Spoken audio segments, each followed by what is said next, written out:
Na verdade, eu tenho estado aqui a estudar o próprio da vida e fim, das aventuras do Dom Sebastião, porque esse é o tema da peça, não é Falando em Dom só. Sebastião, João, tinha-me pedido a questão da data, de 6 a 9 de junho de 2023. 6 a 9 de junho de 2023. Ou Ok, tecnicamente perfeito. 6 a 10, porque depois no dia Sim, 10, no sábado, a minha ideia é sim, fazermos a tal, para além do Congresso, o dia de reflexão está bem. sobre Sim, sobre. dinâmicas Sim, sim, já sim. mais internas portuguesas. Portanto, os Sim, estrangeiros vão embora à 9 e o dia 10 é para os portugueses. está bem. Perfeito, perfeito. Vou marcar isso na minha coisa religiosamente e espero que não me aconteça nada assim de Não nos vai ter que ir à acontecer. Broadway ou qualquer coisa assim, ou Meu Deus, isso é uma minudência móvel, não sei o dessas. quê. Não, mas não vai acontecer. É sempre uma coisa bom pensar que poderá haver Sim, alguma coisa ainda João. mais E às imperativa, vezes, não é? Mas exatamente. pronto, mas espero que não. E esta questão do Dom Sebastião tem sido um, particularmente, até diria, dolorosa de ler e de aprender e de ficar a conhecer. É uma forma, no fundo, de me aventurar, quase que de partir em busca do desconhecido, e por isso tem uma certa excitação, tem uma certa dimensão de procura de qualquer coisa que nos falta, ou qualquer coisa que nós achamos que será importante para nos construirmos, para provavelmente avançarmos, para, enfim, conhecermos um pouquinho melhor nós próprios e os outros. Isso é sempre uma coisa muito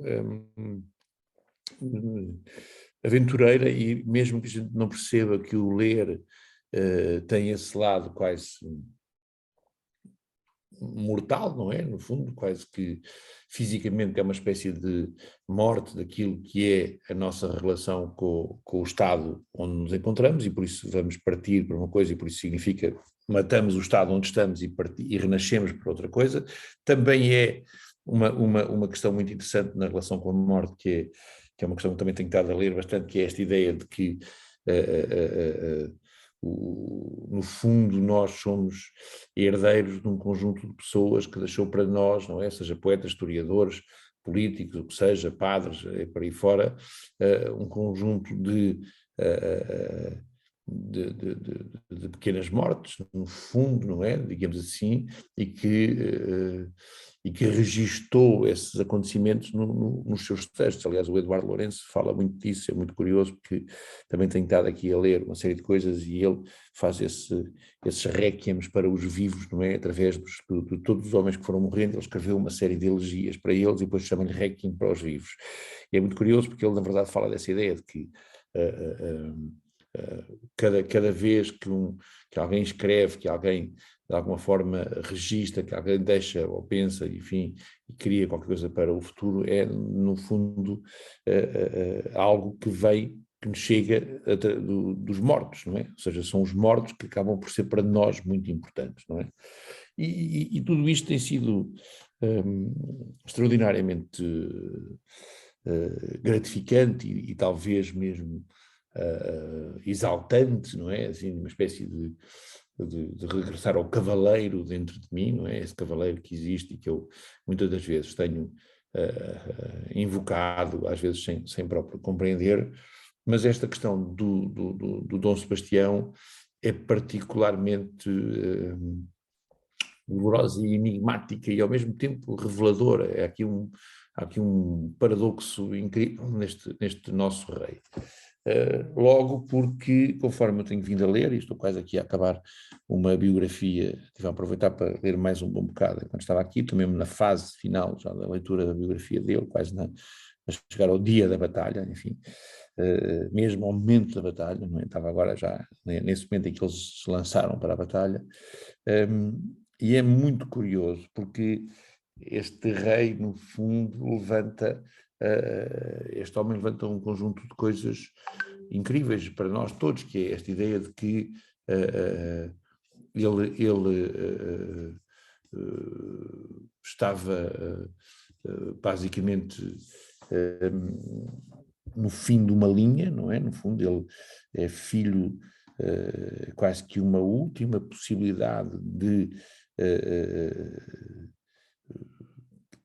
ele é o herdeiro, o filho de um dos 9 filhos que todos faleceram do avô dele, não é? Neste caso Dom João III, que teve 9 filhos, todos morreram, e o pai dele, digamos, teve-o e morreu antes dele próprio nascer, não é?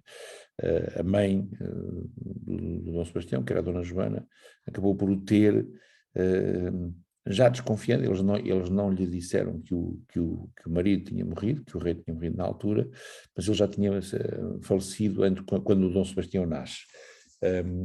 E por isso ele próprio tinha quase que uma espécie de herança nesta ideia de continuidade das coisas, que é uma coisa que a todos nos assiste, apesar da gente ver isto nos reis, não é?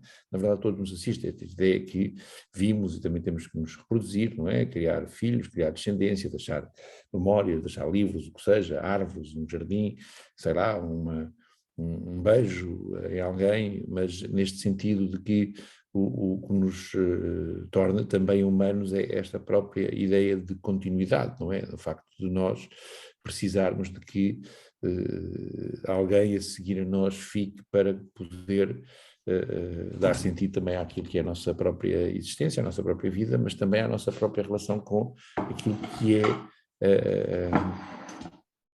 esta condição de ser humano, a consciência de que morremos e seremos relembrados pelos outros ou através da nossa própria ideia de estarmos mortos, não é? Na verdade, e dessa memória de alguma coisa, não é? Digamos assim, que ficou. Seja uma obra, seja apenas uma carícia, seja apenas um filho, seja apenas, enfim, uma generosidade para criar alguém, ou o que seja, enfim, mesmo quem não tem filhos, no fundo, se calhar ajudar os filhos dos outros a eles próprios sobreviverem. E este rei tinha esta condição muito clara, porque tinha esta condição para o país, não é? Neste sentido em que ele tinha, como que incumbência, ser ele próprio também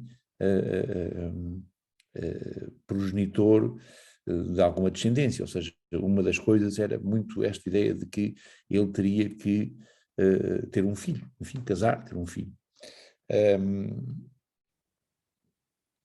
E é estranho, porque ele próprio vão-lhe sendo atribuídas uma série de esposas e de mulheres possíveis, rainhas, etc., para casar. Ele foge sempre à questão, nunca se percebe muito bem.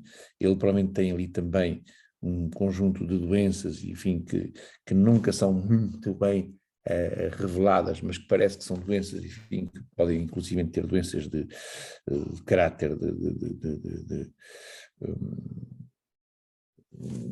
ponto de vista da própria possibilidade dele se reproduzir, não é? São doenças de caráter, não diria sexual, mas enfim, de caráter, não sei bem como é que se poderá dizer a palavra exata, mas que parece que ele tinha alguma situação de impotência ou alguma coisa associada, que nunca se percebe muito bem, tinha umas excreções brancas, umas coisas, uns pus, uma coisa qualquer que saía, que, enfim, há assim umas efabulações sobre uns ataques, umas coisas que ele tinha, que eram bastante preocupantes, o que levou até que o próprio Filipe II, o rei de Espanha, não quisesse até se perceber bem o que era que ele casasse com a filha dele, que era uma das possibilidades finais onde isso coisa, porque o próprio rei tinha medo que provavelmente ele não conseguisse,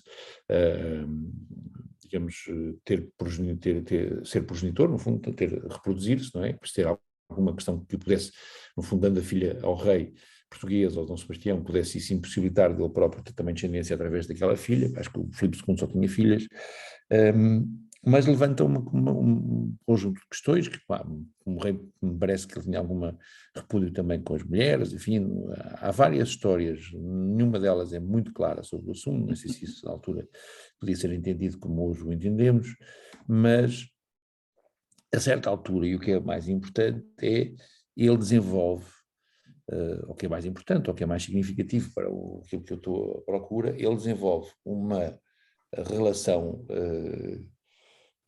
muito clara com esta ideia de que, no fundo, ele é quase que uma espécie de capitão de Deus, como ele próprio se diz, uma espécie de herdeiro de Deus. Ele tem uma ideia de que, de alguma forma, ele pede a Deus que lhe dê a capacidade, como deu a outros, de serem monarcas, serem imperadores, de conquistar reinos e ser gloriosos, ser guerreiros gloriosos, dele próprio se erguer, se erigir como esse herdeiro de Deus, esse capitão de Deus. Ele mesmo chama-se mesmo a si próprio capitão de Deus, que é curioso porque junta o guerreiro com a questão no divino, não é?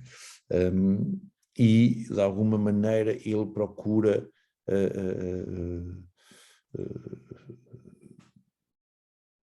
numa espécie diria quase de loucura, não é? Quer dizer, é uma coisa, chega a ser uma insanidade dolorosa, por isso é que é doloroso de ler isto, de ler a biografia dele, porque nós recebemos uma biografia toda muito diferente, na verdade, é curioso, e ele vai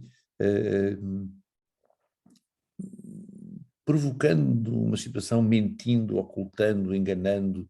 Claro que ele era um rei absoluto e tinha essa ideia de que havia quase que uma espécie de relação supersticiosa com os reis na altura, que era os reis seriam uma emanação de uma ordem divina, por isso a vontade do rei era uma ordem de Deus, digamos assim, e por isso eles eram obedecidos ao ponto do disparate, da loucura mesmo, do nonsense total, não era?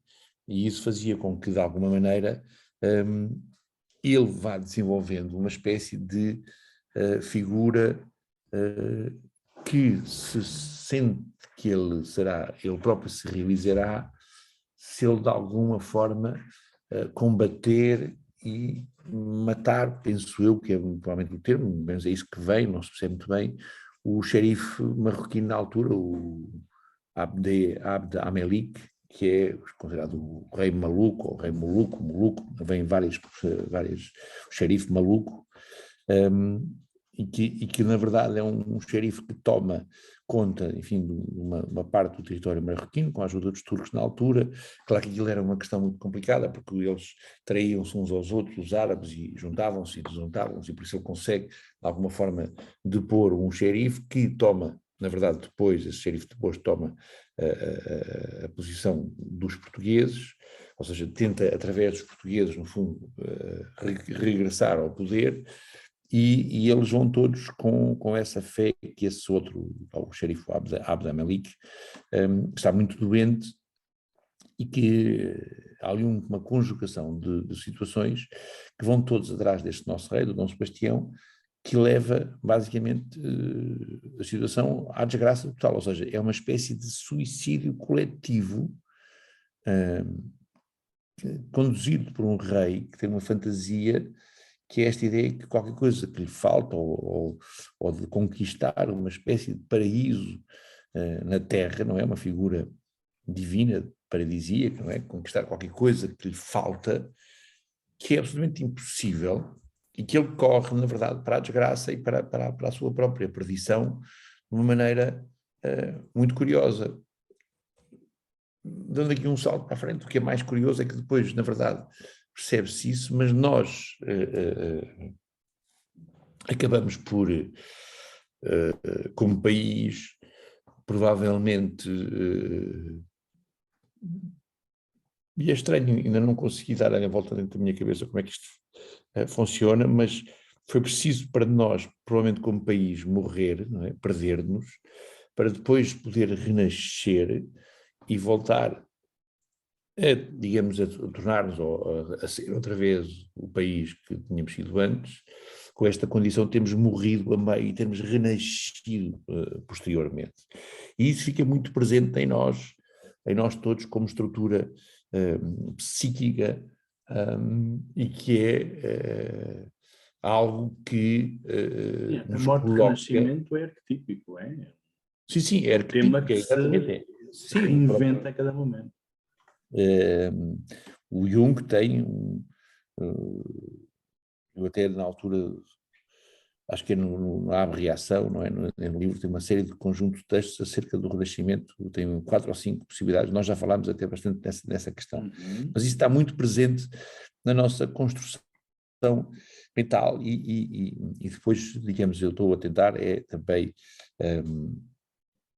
fazer, digamos, a transposição entre aquilo que é a dimensão coletiva e a dimensão pessoal, neste caso, não é? Porque é que isto me tem interessado, porque é que isto me está, digamos, a tocar e ao mesmo tempo a custar tanto e ao mesmo tempo a ser tão desafiante, não é? Como é que é esta ideia? Qual é o meu paraíso? O que é que me falta? Onde é que eu tenho que morrer para poder renascer? Digamos assim, Interessante, onde é que João, muito interessante. a minha morte e o meu renascimento está Isso. aqui em jogo, não é? Quer dizer, essa é a questão que está neste momento claramente, digamos, entre a biografia do rei, a biografia de um país, a biografia de uma época e a biografia pessoal, onde é que estas questões todas têm vasos contaminantes, têm zonas de contaminação e são elas próprias magnetos umas das outras, zonas de atração e repulsão umas das outras, sejam no fundo até quase que maneiras de nos revelar as nossas próprias sombras e, digamos assim, a nossa própria relação connosco próprios, digamos, mais íntima e mais profunda, não é? Onde é que, de alguma maneira, eu, como Dom Sebastião, qual é o paraíso que me falta, o que é que eu preciso, o que é que me falta, o que é que eu tenho que conquistar, não é? Qual é a minha loucura, digamos, que me faz correr para essa morte e eu próprio não a consigo perceber, não é? Qual é a minha cegueira, qual é essa cegueira que eu levo e que arrasto as pessoas e a minha própria família, ou seja, os meus filhos, a minha mulher, sei lá, tudo eu, neste sentido, vou concorrer, porque acho que esta figura do Dom Sebastião não é,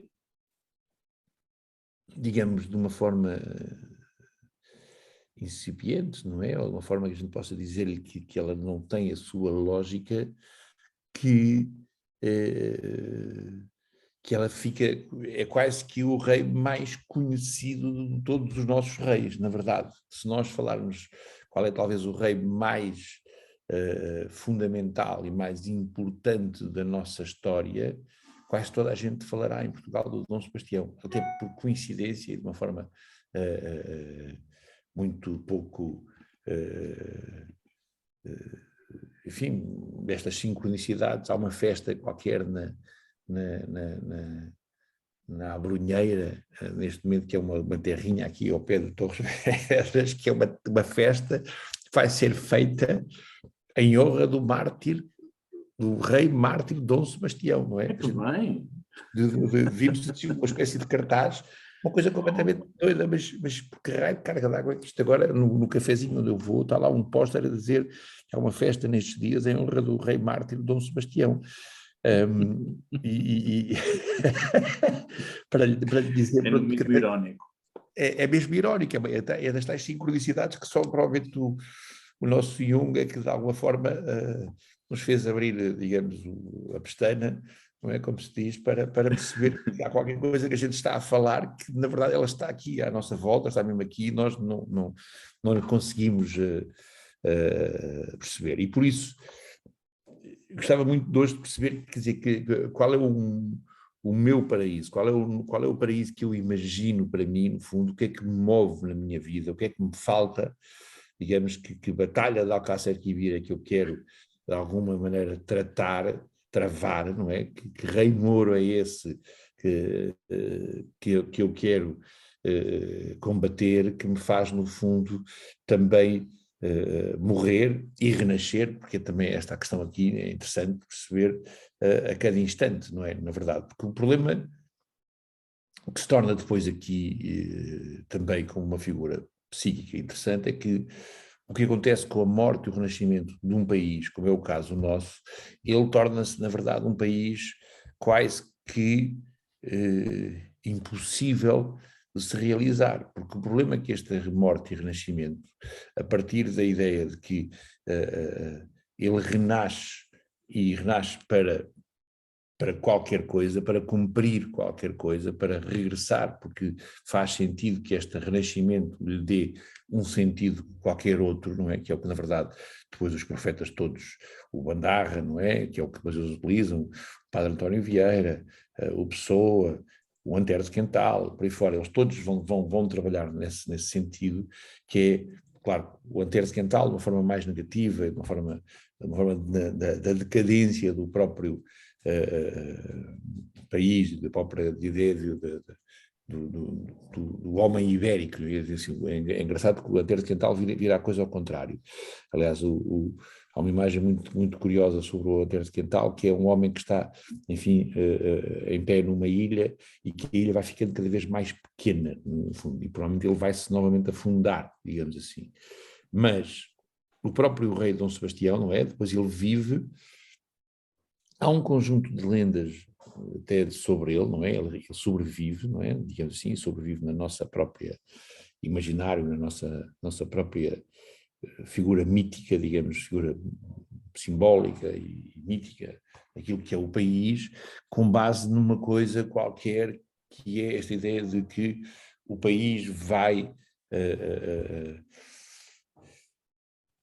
digamos, erguer-se, renovar-se de uma forma espiritual, como dizem todos esses profetas, não é? E vai impor-se na questão do Quinto Império, e vai impor-se a questão através da graça do Espírito Santo, não é? No fundo, ser a graça de Deus através do Espírito Santo, por isso é que o culto do Espírito Santo depois se torna tão importante em Portugal, e de alguma maneira esta ideia de que é um país constantemente à espera de se cumprir alguma coisa mais à frente. Isso, a verdade, tem qualquer coisa de profundamente mítico em nós, provavelmente é uma questão humana, não é? Esta figura do rei de Dom Sebastião que morre e que regressa, nem sequer é uma figura mítica exclusivamente portuguesa, ela aparece na Alemanha, aparece na Itália, aparece na Grécia, aparece, enfim, aparece, há depois um conjunto de pessoas, historiadores e pensadores, que nos fazem perceber que esta figura, ela e na própria, os próprios celtas têm uma figura muito parecida, o próprio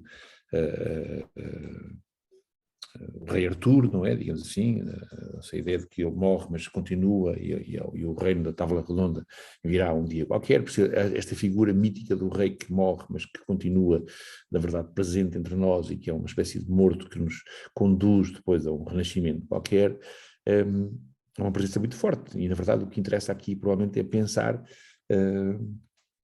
qual é a importância dessa falta, desse quinto império, ou desse paraíso, ou desse sítio para onde a gente se quer dirigir, em mim, não é? Digamos assim, pronto. E por isso é que estava aqui a querer dar esta volta toda, para chegar no fundo a uma coisa muito mais simples, que é onde é que está o Dom Sebastião em mim, onde é que está este combatente num rei Mouro, que é muito estranho, porque o Dom Sebastião, inclusive, sabia que o Abd al-Melik, não é, o sultão, o xerife, não é sultão não, o xerife que ele ia combater, estava muito doente e ele ia morrer. Ele morreu no dia a seguir, inclusivamente, pelo que se sabe. Nas horas seguintes à batalha, ele morreu. Ele sabia disso. E toda a gente lhe disse: espera que ele morra, porque se ele morrer, os outros sultões, os xerifes, vão começar a porrada uns com os outros, e é natural que eles fujam e venham até apoiar os portugueses e comecem a pancada uns com os outros, porque nós nem se calhar precisamos de combater. Mas ele insistiu de tal maneira que mandou o exército loucamente à desfilada contra os outros, não é? Contra os árabes, e eles eram tantos, que acabou por morrer em poucas horas. Foi uma batalha, uma coisa inglória, uma coisa mesmo vergonhosa para nós, não é? Foi um jogo que a gente perdeu 10-0 e nem sequer tivemos hipótese nenhuma. Mas esta ideia de que provavelmente aquilo que a gente quer combater até é uma coisa frágil, e se nós se calhar não fizéssemos nada e soubéssemos esperar de uma forma mais tranquila, ela até pode se realizar sem grande digamos, sem grande constrangimento para cada um de sem nós, não é? grande altercação emocional. E é engraçado, Exatamente, João, ao falar nisso, o que é que me vem à mente, uma vez mais? Um ego o ego é a luz da psique, como é óbvio, mas ao mesmo tempo o ego, enquanto luz da psique, pode se tornar luz única, como se fosse apenas a única coisa que existe na psique. E esse ir, quando me dizia, ele mandou o exército deslocado para a batalha e perderam 10-0 nesta inglória batalha. Frequentemente o ego na segunda metade da vida é exatamente isso, é essa batalha deslocada que está perdida à partida, porque o inconsciente, engraçado, o inconsciente tem tanto de frágil como de poderoso. Basicamente esse 10-0 faz lembrar um ego desvairado, ainda na dinâmica da primeira metade da vida, a querer triunfar à bruta, quando se esperasse um bocadinho, provavelmente teria o inconsciente a seu favor, porque se há coisa que a dinâmica interna deseja é homeostasia. É sempre, não é? Portanto, às vezes não se entende certas dinâmicas, certas diatribes dos pacientes, porque bastava haver um bocadinho mais de paciência. O mesmo também nos casais. Ainda ontem falava isto a propósito da aula que dei, a última aula ao nível 3, a propósito da terapia de casal. Às vezes basta esperar um bocadinho que a questão naturalmente se extingue, mas não, as pessoas fazem ali cavalo de batalha, então é assim, vamos para o divórcio, então se é assim, não sei o quê, estamos ali numa posição, lá está, do exército que vai deslocado para o inconsciente, quando logo a seguir as coisas poderiam se tornar a nosso favor. Mas é engraçado, na crise da meia-idade eu noto sistematicamente isto. Existe de facto esse Dom Sebastião inflado, chamemos-lhe assim, perante um exército mouro, que ele em si não é unificado, mas é gigantesco. É gigantesco. E com muita frequência bastava esperar, ou pelo menos bastava escutar amorosamente a voz interior. Não é? Se o rei, lá o sultão morrer, ou se alguma parte de mim, se eu der o tempo, ou melhor, se eu validar, ele simplesmente se aquieta. Se eu validar a minha emoção profunda, ela vai se aquietar. Agora, se eu a combater, ela vai-me destruir. Depois temos todas as doenças psicossomáticas. Às vezes pergunto-me se é questão de Dom Sebastião, que Dom Sebastião em mim, ou melhor, que sultão em mim, ou que exército mouro em mim. Sim, Não é? essa também é a grande questão aqui, não é? Na verdade, porque o problema tem muito a ver com, pelo menos aquilo que eu estou a perceber, e até, na verdade, esta semana aconteceram 2 ou 3 coisas que são dolorosas, acontecem sempre coisas, mas na verdade, só para nós ressalvarmos aquilo que é importante para nós percebermos, para eu, neste caso, poder perceber os nós em mim, não é? É muito curioso que no mesmo dia, penso que foi terça-feira, já não lembro se foi terça, se foi quarta, eu recebi, acho que foi terça-feira, assim, a primeira notícia de manhã. Eu dei aulas no Instituto Politécnico de Leiria, na Escola Superior de Arte e Design das Caldas da Rainha, e a certa altura, lá por uma dissensão muito pouco elegante, eles envolveram-se numa diatriba entre poderes, e eu servi um bocadinho de peão para pôr a ordem, enfim, lá nas tropas entre eles, não é? Na verdade. E por isso, de repente, o meu contrato não foi renovado, e aquilo foi uma situação extremamente penosa para mim, e eu meti aquilo em tribunal, enfim, normal, depois lá me calmei, e depois eu percebi que os tribunais, essas coisas dos tribunais são dolorosas, porque na verdade eles não querem saber de nada daquilo que é a questão do humano, eles querem saber é a questão concreta, o que é que houve de questões de leis, não é? Porque se a questão do humano, se houve perfídias, se houve maledicências, se houve traições, isso não interessa para nada, é muito curioso. O que interessa é mesmo se há um contrato, se diz que não sei o quê, se não sei o que mais, se não sei o quê, se eles não cumpriram, então eles são condenados. Eles já foram condenados uma vez, já foram condenados 2 vezes, e na terça-feira eu recebi uma carta a dizer que, na verdade, o recurso que eles fizeram não é condenados, foram condenados uma única vez, mas já fizeram 2 recursos depois, e os recursos voltam sempre atrás, o tribunal volta a declarar não sei o quê, que eles são culpados. E a advogada do sindicato diz-me que, porque é muito lacónica também na forma como ela escreve, e que tem lá umas palavras que eu, mesmo sendo doutorado, vejo-me aflito para conseguir perceber aquilo que eles dizem, ela própria diz que provavelmente eles vão recorrer novamente, porque se tiverem que me pagar agora, vão pagar uma avultada soma, e provavelmente eles vão recorrer novamente. Ou seja, já passaram 12 anos, 12 para 13 anos desta questão, João. E aquilo magoou-me profundamente, porque aquilo é um tribunal do trabalho. Provavelmente eu tive sorte de conseguir recuperar a minha vida, fui muito abaixo naquela altura, mas consegui ir acima outra vez, fazer as coisas que tinha que fazer, enfim, diverti-me, e até achei que aquela porta que me fecharam foi espetacularmente importante para mim, porque me permitiu ir ao estrangeiro, ver coisas, fazer uma série de coisas, e aprender, e ler, e por aí fora, e, enfim, salvar-me. Foi muito curioso essa capacidade de renovar-me aos 40 e tal anos, foi mesmo assim muito doloroso, mas 40 não, aquilo já foi sim, 40 e tal, tinha 48, aí, 49, não é assim, quase 50. E foi em frente e não sei o quê, mas não deixei de sentir aquilo como uma coisa, porque provavelmente com a pandemia o último recurso tinha sido há 5 anos, não é? Porque agora de repente eu fui surpreendido com esta questão aqui assim, e de alguma maneira eu fiquei mesmo, por um lado, satisfeito, porque na verdade outra vez se confirma que eles são culpados e não foram nada elegantes comigo, com a minha pessoa, e por isso no fundo acho que prejudicaram a própria instituição, os alunos, sendo eles uma instituição com uma dimensão ética universitária, não deviam comportar-se assim, muito menos tentaram mover processos, disciplinar, aquelas coisas todas que são vergonhosas e que são para tentar limpar, no fundo, a água do capote, não é? Digamos, como se costuma dizer, mas que na verdade foi tudo uma pouca vergonha. Já passaram 12 anos, e se agora voltar a não sei o quê, podem passar mais 3, 4, 5, sei lá, quer dizer, eu até posso morrer amanhã e aquilo na verdade não tem interesse nenhum, quando eu próprio até disse que se aquele dinheiro viesse, eu utilizaria aquele dinheiro para uma dimensão pedagógica, para financiar uma parte de uma escola, ou o que seja, não sei o quê. Na verdade o que eu quero é aquele dinheiro é para essa situação.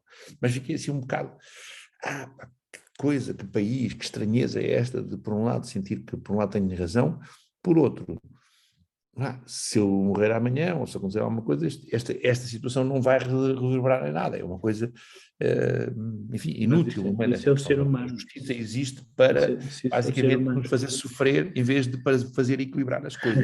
E às vezes quando eu me vejo confrontado com pacientes com questões de assédio laboral, eu questiono sempre, quer uma guerra ou quer a sua salvação? Porque a guerra pode ser justa. Há guerras justas, mas que nos matam.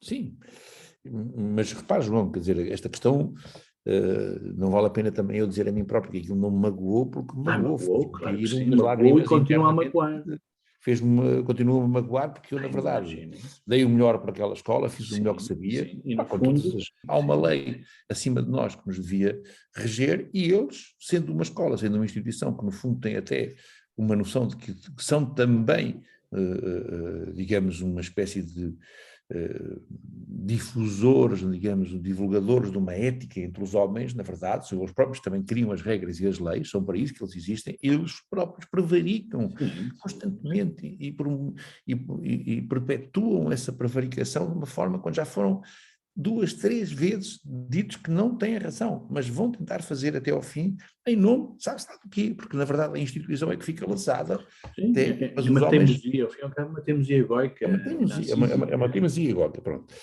E na verdade somos todos uma espécie de Dom Sebastiões, mais uma vez, neste sentido de chutar para a frente a questão, digamos, aquilo que nos falta provavelmente é também uma grande capacidade de ser assertivos connosco próprios e não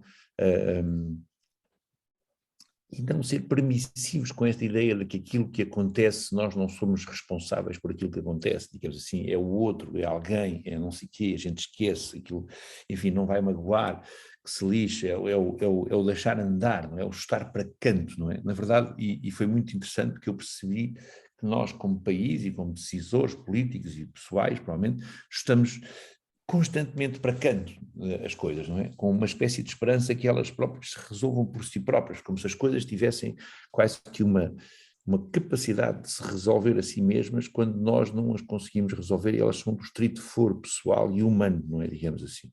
Mas não posso deixar de perceber que a melhor maneira de o fazer provavelmente é, até em relação àquilo que o João estava a dizer, quer dizer, eu próprio crescer, digamos, na relação daquilo que me falta, não é? Ou seja, se me falta é ter esta ideia de que qualquer coisa estaria necessitada de um reconhecimento exterior, ou se o paraíso era uma coisa exterior a mim, eu perceber que o que eu tenho que fazer é reconhecer a mim próprio interiormente e não achar que aquele reconhecimento deve ser o ir combater este tal muro exterior ou o que seja, não é? Ou seja, vai-me doer. Deixa-me só fazer um parênteses, isso fez-me lembrar.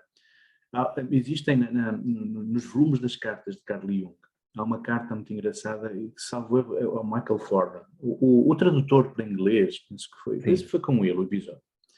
O fulano era professor universitário, tinha uma carreira universitária, e salvo erro, estou a dizer isto de cor, portanto, mais coisa menos coisa, mas será mais ou menos isto.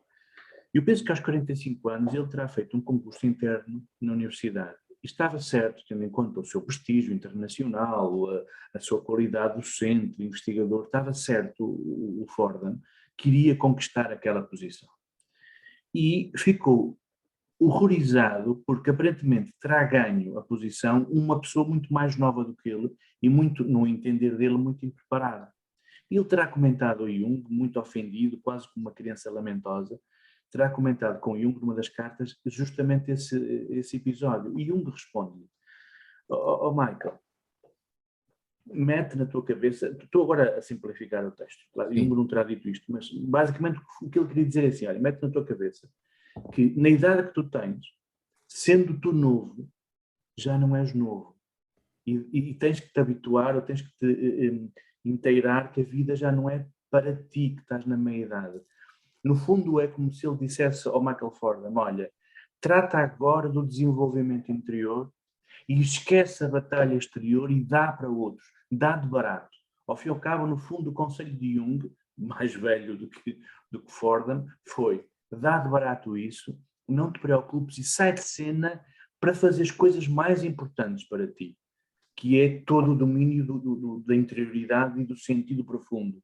Mas é engraçado porque o Fordham, com 45 anos, olha lá o que ele tinha, sentia-se perfeitamente na pujança da sua capacidade, no esplendor da sua capacidade, e de repente os de 30 começam simplesmente a tomar conta do espaço e a tomar conta do mercado. E no fundo é o que acontece sempre. Quando chegamos aos 40, começamos a assistir naturalmente a uma espécie de complô inconsciente de outros a tomarem simplesmente o nosso lugar. Até nos podem admirar imenso, mas é como se nós já estivéssemos a empatar. Já não é suposto estarmos ali. Já somos demasiado novos, mas demasiado velhos para a conquista, para a luta, para a guerra. E engraçado, eu até depois posso tentar recuperar essa carta, até agora fiquei com curiosidade de relê-la outra vez nos termos reais do que Jung diz, mas achei divertidíssimo, porque, engraçado, quando eu li esse texto, tinha exatamente a mesma idade, os tais 45, agora tenho 48. Mas é curioso, ou pelo menos quando eu reli, uma das vezes que eu reli tinha 45, engraçado, olha que giro. Porque é mesmo, toca, porque a pessoa com essa idade sente-se no esplendor das coisas. E de repente percebe que é toda uma maquinação de mais velhos e mais novos, não importa, para simplesmente, por muito que nos admirem, mas é como se já estivéssemos a empatar, somos uma barreira ao desenvolvimento deles. E se nós formos espertos, percebemos a dinâmica, não nos ofendemos em demasia, mas também temos que saber de antemão a dinâmica profunda das coisas e devemos passar para uma outra lógica, onde aí não temos competição. Sim, eu sinto profundamente isso que está a dizer, porque na verdade esta pergunta, as duas perguntas, qual é o meu paraíso, qual é o nosso paraíso, o paraíso que eu e nós, digamos, queremos conquistar, ou o que é que me falta, na verdade, eu percebo que o que aconteceu aqui foi, de uma maneira muito clara, foi esta ideia de que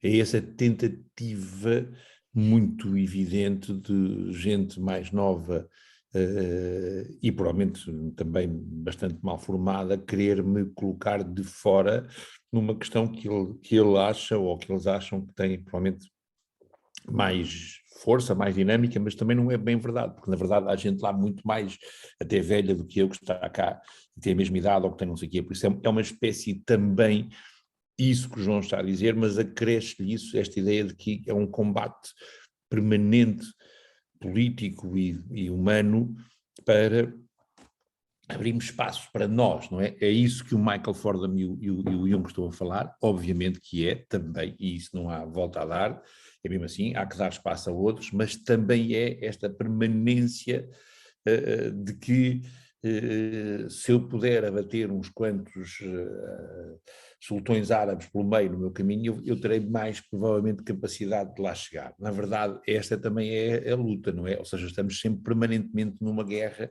quando provavelmente se conseguíssemos perceber que há uma vantagem em aliarmos conhecimentos de vários de nós, sem que esta tentativa de apagamento do outro, digamos, seja a tal noção, porque na verdade o Dom Sebastião, quando tenta apagar o árabe, também corre sérios riscos de Sim. apagar-se a si próprio, E não foi é? o que Percebe? aconteceu. Apagar o outro também significa apagarmos a nós E próprios. foi o que Por isso aconteceu. também há essa condição aqui.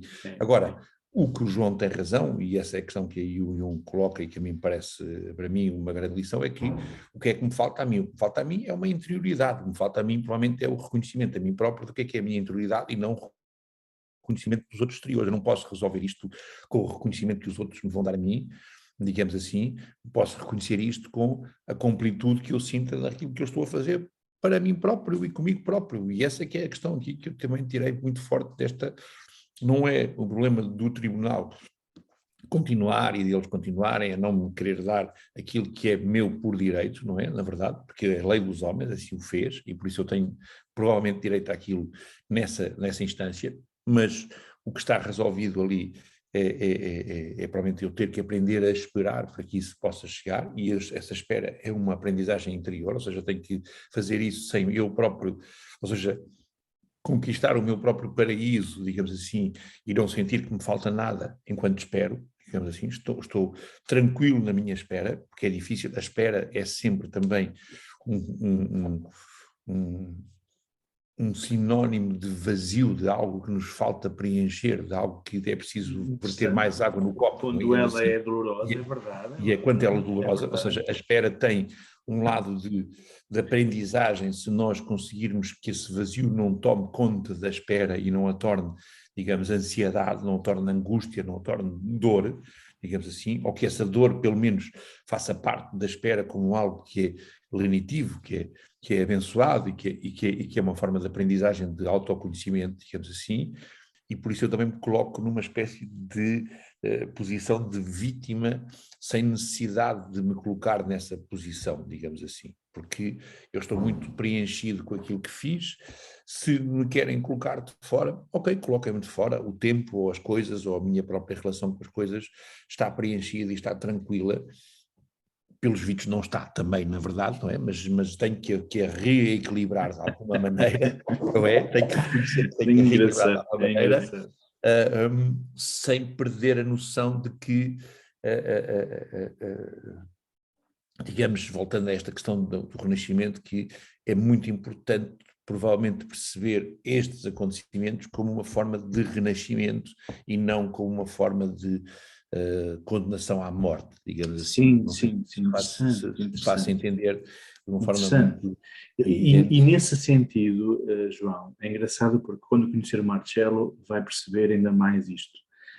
O Marcelo, se há coisa que ele se espanta é como é que a ideia dele, que eu julgo ser genial, e que a biologia daria um salto brutal se adotasse a visão dos códigos orgânicos,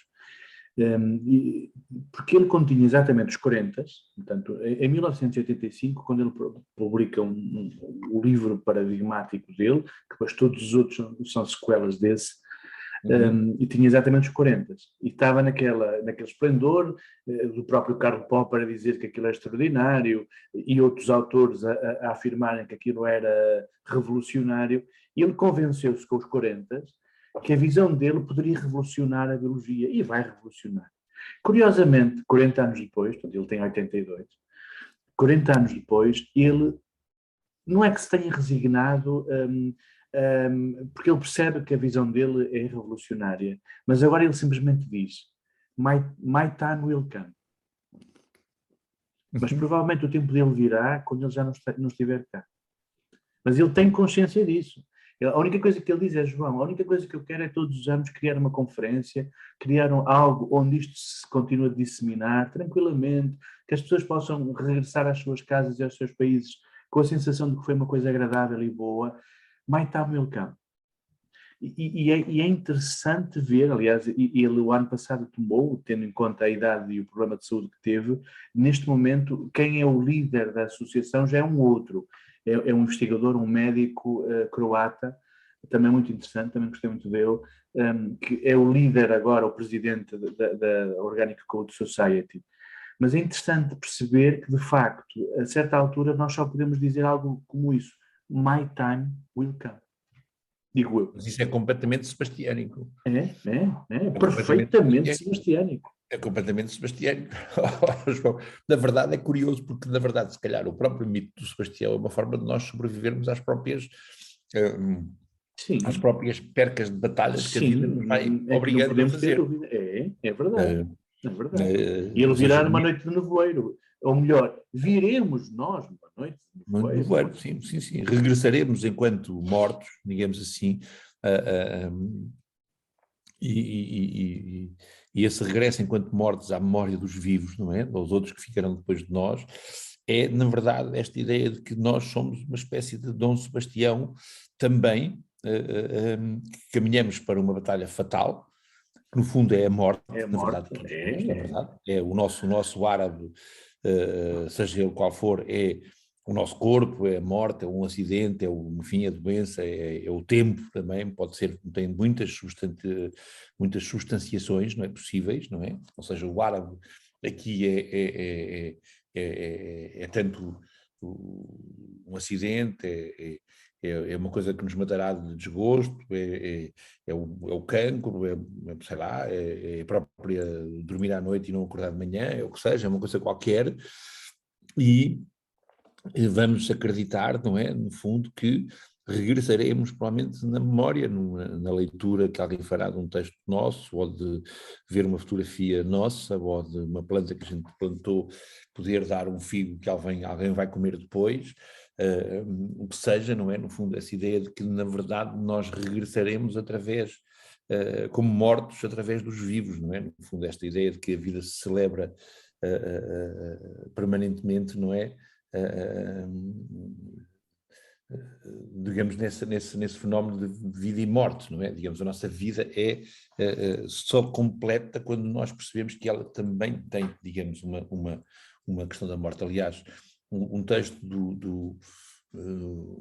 não sei se é do Eduardo Lourenço, se é citado por ele, mas é do Eduardo Lourenço que ele cita várias questões, que ele diz que os alemães dizem tudo que vive tem que morrer, não é? Os alemães têm essa ideia muito clara, não é? É uma espécie de poética teutónica, digamos. E os portugueses dizem que é preciso morrer para renascer, digamos assim. E por isso há aqui quase que uma visão entre o sul e o norte muito distanciada. Uns dizem que é preciso morrer para renascer, ou seja, acreditam nessa questão, e os outros dizem que tudo o que vive morre, tem que morrer. E as duas se completam, fecham o ciclo, fazem o amor, no fundo. É muito curioso esta ideia de que provavelmente nós só morrendo e renascendo, digamos, podemos aperceber-nos também da importância, não é, daquilo que é o trabalho do Barbieri, o trabalho do Jung, não é, o trabalho será, todos que antes de nós vieram e que são, no fundo, nós, quando estamos a ler, estamos a fazê-los renascer, quando estamos a falar deles, estamos a fazê-los renascer, estamos a fazê-los regressar outra vez ao pé de nós, não é?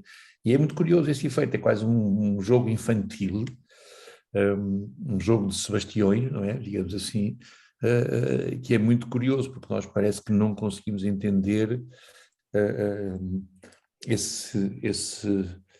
e aí provavelmente a teoria dos códigos ajudaria a perceber também isso um bocadinho, que é esta ideia de que o tempo em si mesmo, o tempo e a morte é qualquer coisa que nos ajudaria provavelmente a ser menos gananciosos com a nossa própria existência pessoal, digamos assim, com o nosso ego, digamos assim, ser mesmo gananciosos do nosso ego, essa falta de compreensão da relação do tempo e a morte, não é? Os sucessivos tempos e os sucessivas mortes. No fundo é o fator esperança, João, não é? Sim, o fator esperança, sim, claro. Essa ideia da esperança, digamos assim, é também o que diminui muito quando uma pessoa deprime, não é? Digamos, sim, completamente. Não há esperança, não há futuro, não há... Que é uma espécie de enrolamento do tempo, não é? Eu tentei, quando estive um pouco deprimido, também tentei muito pensar sobre isso, não era? Porque é que eu quando estava deprimido, não conseguia perceber,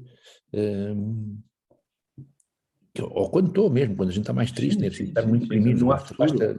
Basta perceber, quando a gente está muito triste, parece que o tempo se comprime quase como uma espécie de toalha, enfim, apertada à nossa volta, não é? Como se nós de repente entrássemos numa espécie de rolo apertado da relação com o tempo e de repente não conseguimos perceber o que há do lado de lá. E quando temos esperança, não sei se a etimologia da palavra ela levará por aí, por acaso é uma questão até engraçada de vermos a etimologia da palavra esperança.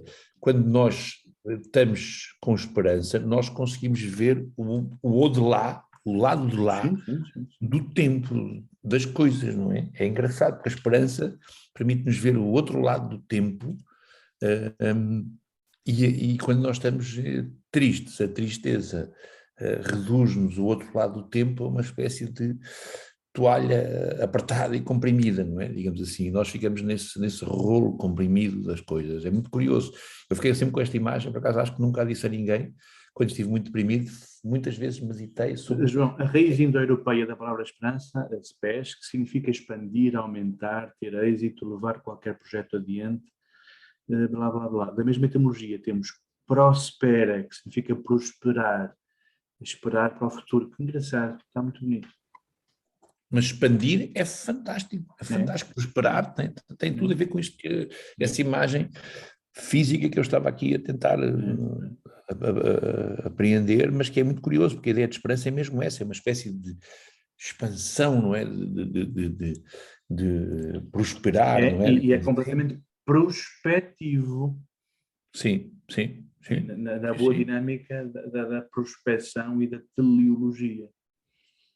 Sim, é como, na verdade, é como que esta imagem que, de uma forma surpreendente, nós acedemos quando vemos uma flor desabrochar num ramo de uma roseira ou de uma árvore, um arbusto qualquer, não é? Essa ideia de que a flor, quando nasce, quando se manifesta, levanta um espanto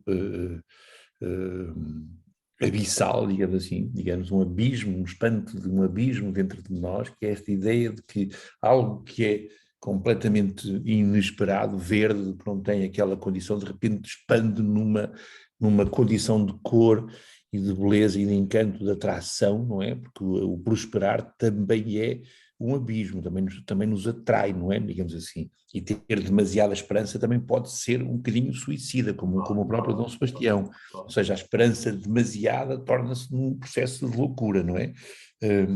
E acho que deverá haver o contrário da depressão, não é? Digamos, não sei se existe uma espécie de louco, mas a carta do tarot é o louco. Uma mania, um fator maníaco, não é?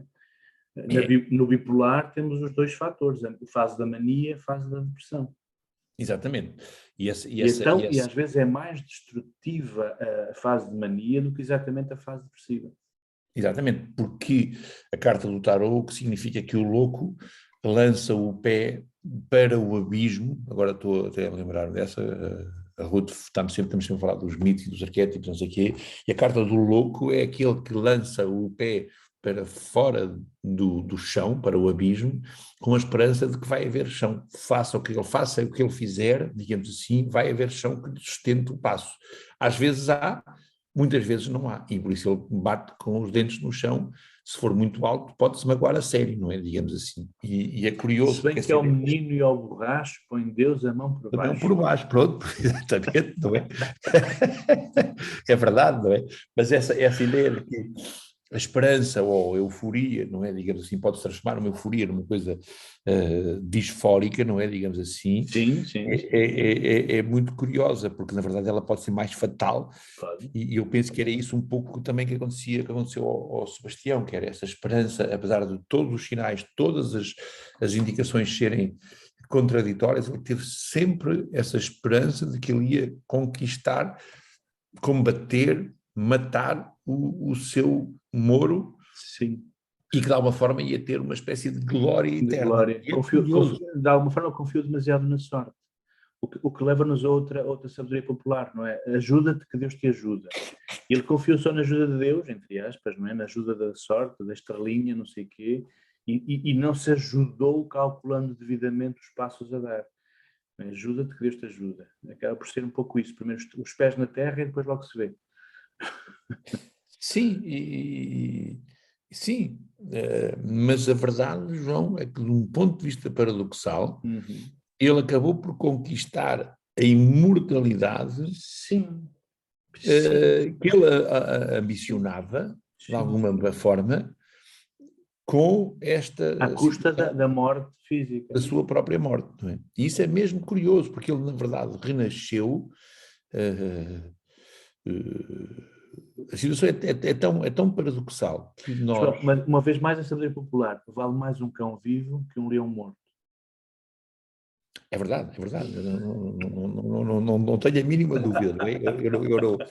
Eu acho que esta figura mítica do Sebastião seja ela própria, enfim, um exemplo a seguir neste sentido mais pragmático da nossa existência, não é isso que está em causa, mas a verdade é que nós depois, como povo, e a própria história fez com que se criassem um conjunto de lendas também, de sabedorias populares, neste caso, invocando o seu filão, que fizeram com que ele acabou por ir com um conjunto de cavaleiros, enfim, viver para uma ilha, para a ilha de Arguim, o que é, viver subterraneamente, não é? Vive lá, digamos assim, e está à espera de um dia regressar. E ele vive lá, por exemplo, na Madeira, dizem que ele é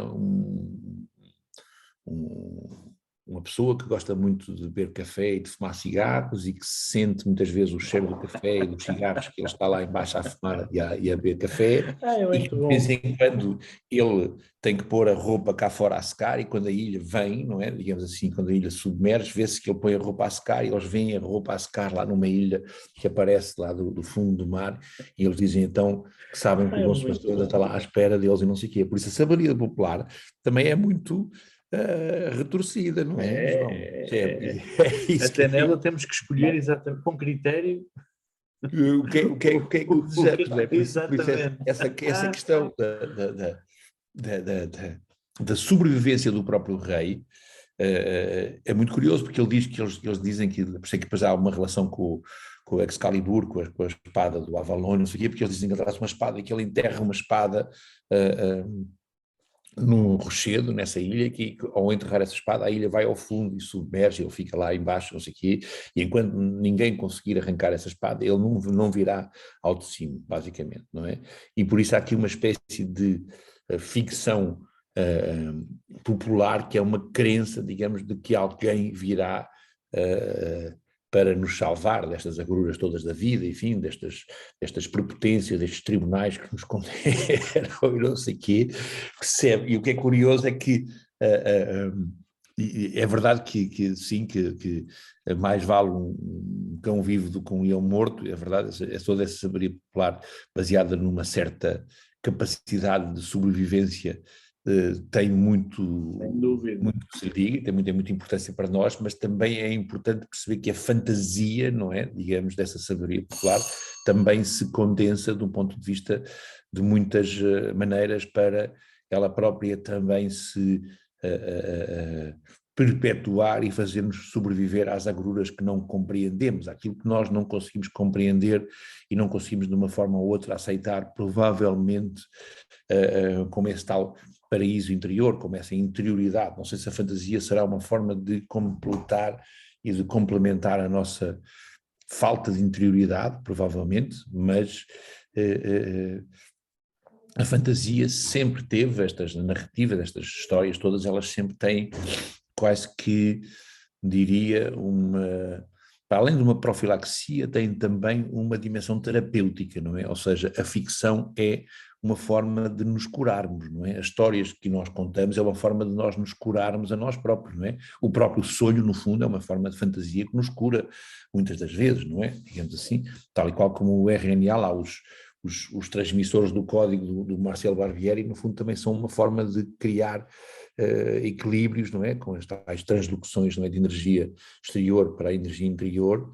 Na verdade, essa capacidade de fazer mover as energias de um lado para o outro está nas nossas ilusões, narrativa, na nossa capacidade de criar ficções, não é? Digamos assim.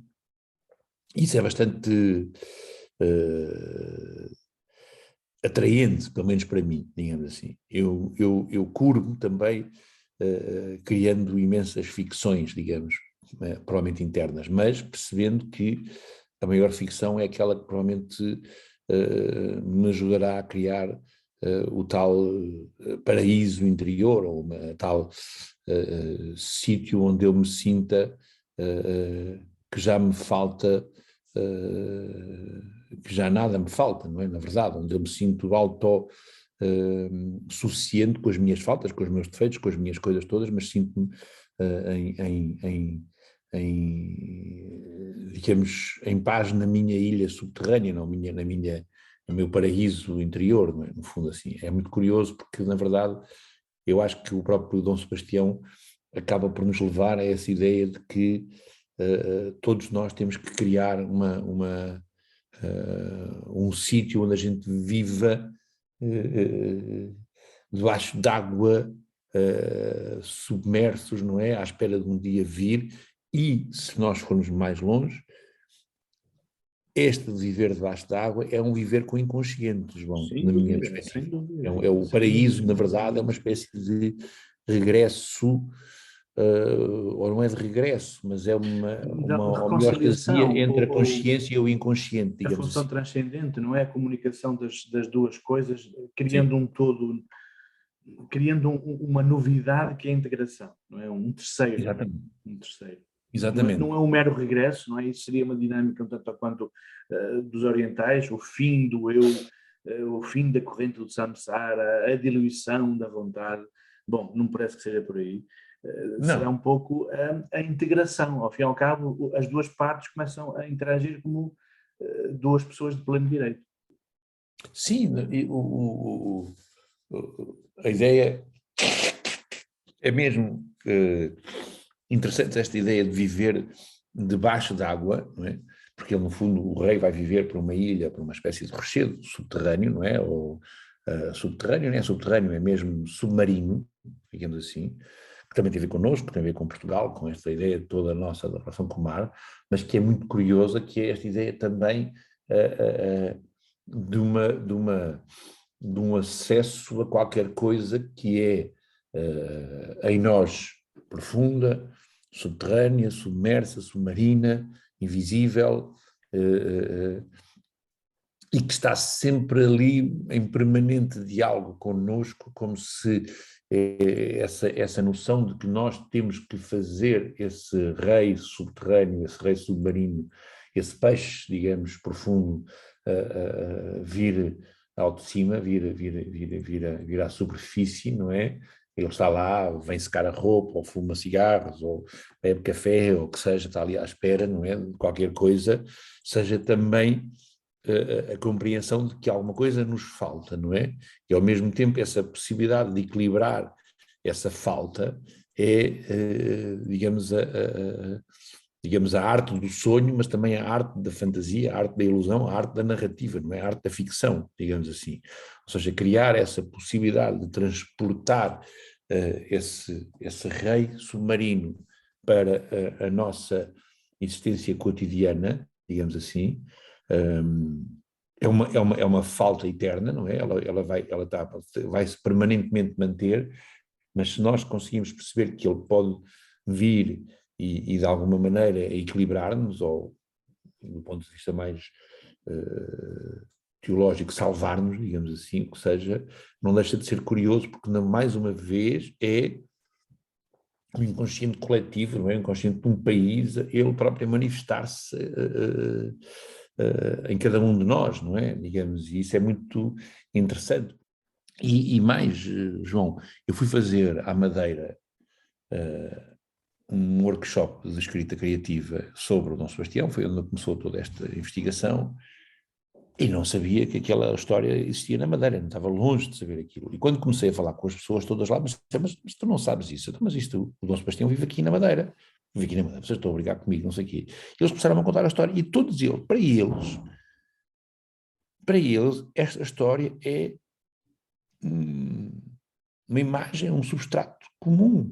natural, normal. E eles sabem, a avó deles diz, o Dom Sebastião vive ali naquele sítio, estás a ver, aquela roupa, que são imagens que eles olham para o mar, e todos eles sabem que o Dom Sebastião vive ali, ou acolá, percebes? Eles têm uma relação com o Dom Sebastião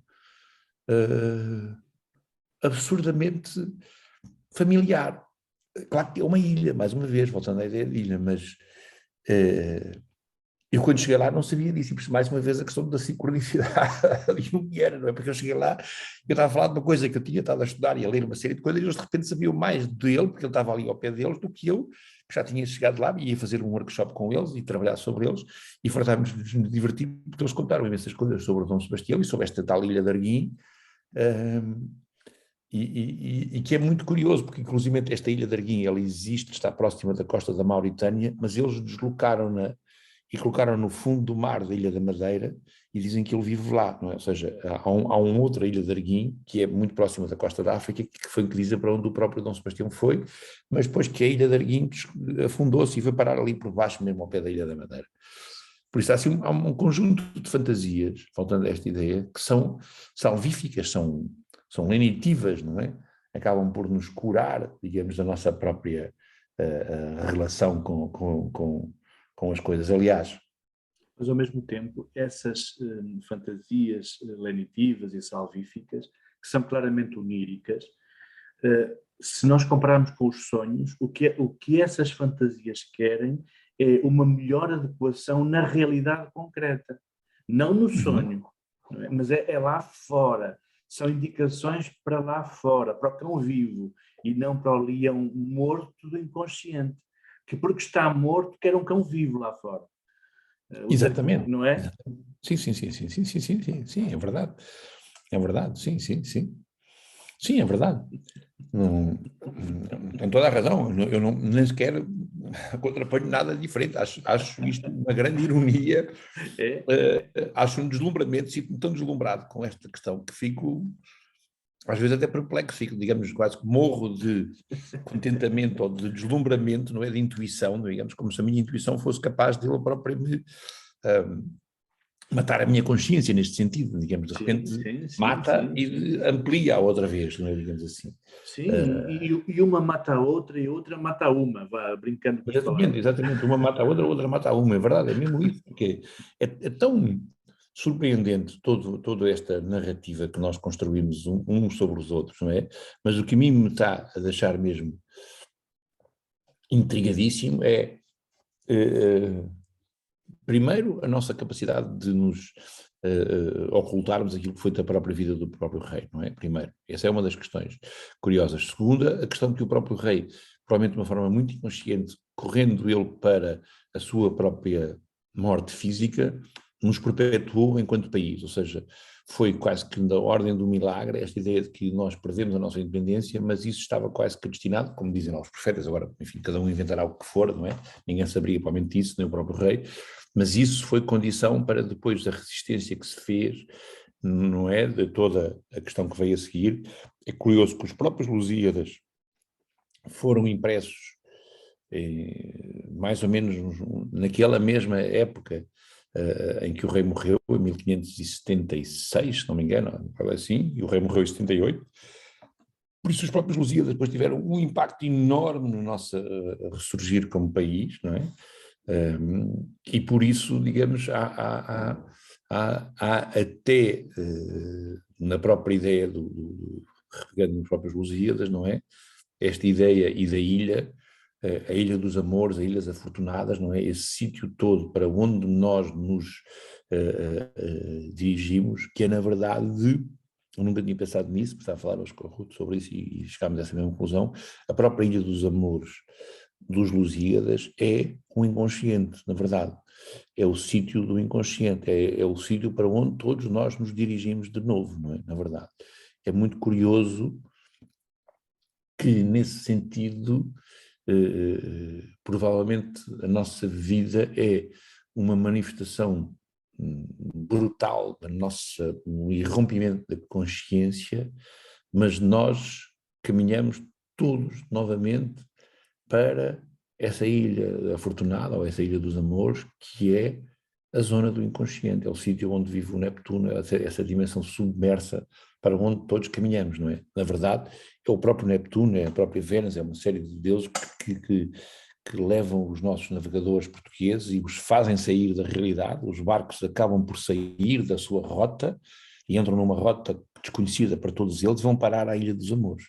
É estranhíssimo, João, até como é que isto se conjuga de alguma maneira, porque na verdade nós achamos que a Ilha dos Amores é uma espécie de dimensão paradisíaca, mas é, na verdade, este regresso ao inconsciente. Pelo menos foi onde eu cheguei hoje de manhã, eu estava com esta ideia de pensar isso, porque se nós fizermos aquilo que o João diz, uma boa processo de individuação, uma boa integração dessas polaridades, dessas dissensões, nós regressamos à Ilha dos Amores, não é? Digamos assim. Uau. E pronto, é onde eu cheguei hoje, era isso que eu queria partilhar consigo. Uau. E por aqui ficamos, acho eu, não é? Digamos sim, assim. Sim, já não é sim. E já é excelente, Não, foi uma conversa extraordinária, mais uma. Sim, mais uma vez, uma conversa muito boa. Sim. Acho que este é, na verdade, o encontro maior entre nós, o Jung assim o proporcionou, mas, na verdade, os temas portugueses, europeus, a questão da contemporaneidade, aquilo que nos une, que é, no fundo, esta ideia de que há uma saúde mental que, no fundo, nós temos que, de alguma maneira, procurar, trabalhar, ajudar, procurar os outros procurarem-nos a nós e ajudarem-nos a nós. É uma questão que está ancorada nesta relação com a história, com a psicologia, com a antropologia, com o próprio... Eu vou estudar, agora mal consigo aqui, vou estudar bastante mais a questão do Marcelo, a teoria dos códigos, interessa-me imenso, eu acho que ele tem ali, na verdade, como o João diz, my time, mas neste caso his time, acho que é assim, his time will come, não é? O tempo do Marcelo chegará, my time will come, dirá ele, mas nós diremos o tempo do Marcelo chegará, sem dúvida. O tempo chegará, isso não tem dúvida. E chegará na medida em que, tal como o tempo do Jung, contribuirmos para esse avanço, com coisas tão simples como estas conversas. Claro, se nós contribuirmos para que também a teoria do Marcelo chegue a mais gente, melhor, porque acho que isso também é importantíssimo. Ele tem ali uma coisa maravilhosa, tem uma intuição preciosa. Que é maravilhosa, e tentar cruzar aquilo até com as teorias do Jung e com algumas coisas que nós estamos a trabalhar sobre a ideia da consciência, então ainda será mais encantador, digamos assim, levar isso à frente. Por isso, João, força aí, e eu estarei, claro que vejo, e estarei disponível para consigo irmos caminhando os dois neste sentido. Foi aqui um encontro extraordinário entre os dois, que eu acho que temos que o dever, não é? Temos o dever. E o divertimento e também a capacidade prazerosa de desenvolver, não é? Sem dúvida, João. João, muito obrigado. Um grande abraço, João. Até breve. Até já, até breve.